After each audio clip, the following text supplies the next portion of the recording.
What's up everyone, John Rettinger from Techno Buffalo here with an unboxing that I'm very excited about. This is sort of a yearly ritual now. We have the iPhone 4, the 32GB black version, ready to be unwrapped. So without further ado, let's go ahead and get started. And for those of you that may be wondering at home, here is the 3GS box next to it, just a little bit thinner here on the iPhone 4 side. So of course, we will use the big old knife to dig in. Go ahead and cut through the packaging. And the way the box looks is very familiar to older generation iPhones. It's got a picture of the device on the front, Apple logo, iPhone 4, and then some specs on the back. But enough about the box. It's what's inside that counts. Go ahead and open it up. We've got just a bit of cardboard on top, nothing on the side. And I have not held one of these or seen one, so I'm very excited to sort of see what this looks like. Here is the iPhone 4, and I can tell you it feels very solid in hand. Very impressively so, actually. But we'll put that off to the side for just a minute, and we'll dig in and see what else we get. So inside, designed by Apple in California, odds are you're going to have your fingertips, and I believe the SIM removal tool has SIM removed itself from the packaging. So fingertips, iPhone 4, and a few Apple stickers, those of you that were wondering.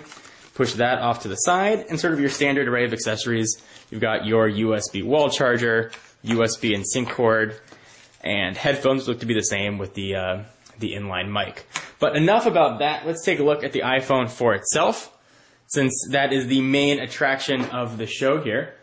Go ahead and pull off the plastic, which is sort of a one-time thing. That sort of satisfying whooshing noise. And the thing is very, very thin and feels really nice in the hand.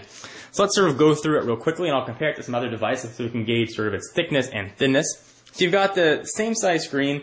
It's sort of been the standard iPhone thing for a while now. A home button, which feels a bit clickier. You're front-facing. I believe that's a VGA camera. There is your speaker and the microphone port, one on the bottom, one on top.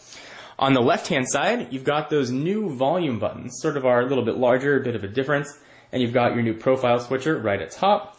There is one of the antenna bands on the left-hand side, and you've got the other antenna band on the right. For those of you guys that might not know, Apple actually integrated the antenna into the stainless steel of the phone, which should help with reception. And speaking of the side of the phone, you've got your micro SIM card right there at the little hole for a paper clip to pop out the micro SIM card. Top, there is the hold and power button, 3.5mm headset jack, and that other little hole is that microphone we talked about. And there is one of the seams for those antennas. On the back, we've got a new 5-megapixel camera and 5-megapixel camera with LED flash. A little bit about the iPhone 4, and then your 30-pin connector and speaker on the bottom. Speaker and another microphone on the bottom. So that is the iPhone 4. Let's do a quick size comparison so you can see how thin or how thick this is versus some other devices you might be interested in. First and foremost, let's compare it to its outgoing cousin. Here is the iPhone 3GS, which now looks downright fat by comparison. Let's put these two on top of each other, and you can see the thickness or thinness. There definitely is a noticeable difference there. This is supposedly the iPhone 4, almost a quarter thinner than the outgoing 3GS. You can definitely see it and feel it. Right off the bat, it makes sort of the 3GS feel a bit plasticky and chubby in the hand. Let's go ahead and continue sort of the size tour of some other devices you might be interested in. Here is the much, much larger Evo 4G. It looks like the grandfather or the father here to the children because it's so big, but it is a very thin device. Let me go ahead and show you the thinness of it. You can go ahead and compare and see how it's going to fit in your pocket. So there is the Evo. Next up, we'll compare it in size to the Droid Incredible for Verizon. And pretty similar in size, actually.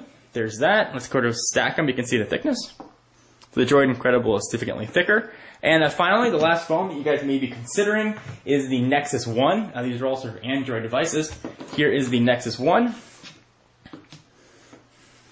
And a bit thicker.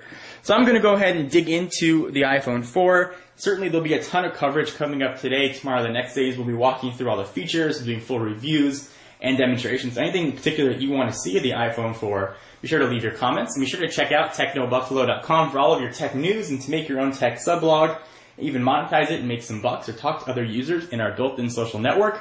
I am John Rettinger, and I will see you in the next video.